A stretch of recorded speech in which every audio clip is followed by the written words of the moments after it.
അതിരപ്പിള്ളിയിൽ കാലിൽ പരിക്കേറ്റതിനെ തുടർന്ന് മയക്കുവെടിവെച്ച് ചികിത്സിച്ച് വിട്ടയച്ച കാട്ടാനയുടെ നില ഗുരുതരം.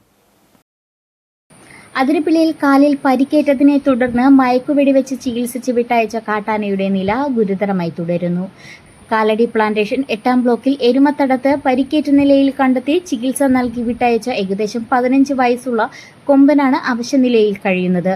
ആന നിലവിൽ കുളിരാംതോട് ജനവാസ മേഖലയിലെ ലയങ്ങൾക്ക് സമീപമാണുള്ളത്. പ്രദേശത്തു തന്നെ തുടർന്ന് ആനയെ നിരീക്ഷിക്കാനായി ജീവനക്കാരെ ചുമതലപ്പെടുത്തിയിട്ടുണ്ട്.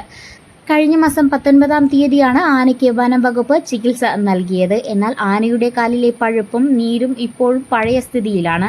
ആനയ്ക്ക് നടക്കുവാനും സാധിക്കുന്നില്ല.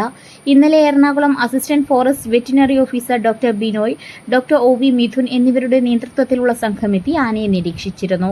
ഭക്ഷണത്തിലൂടെ മരുന്ന് ആനയിലേക്ക് എത്തിക്കുന്നതിനായാണ് നിലവിൽ വനം വകുപ്പ് ശ്രമിക്കുന്നതെന്ന് അറിയുവാൻ കഴിഞ്ഞത്.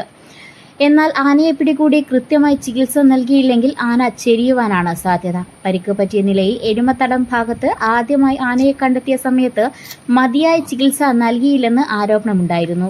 തുടർന്ന് ആനയുടെ സ്ഥിതി വഷളായതിനെ തുടർന്നാണ് മയക്കുവെടിവെച്ച് ചികിത്സ നൽകിയത്. 8 മാസം മുൻപ് മസ്തകത്തിൽ പരിക്കേറ്റ നിലയിൽ ഈ പ്രദേശത്ത് മറ്റൊരു കാട്ടാനയെ കണ്ടിരുന്നു.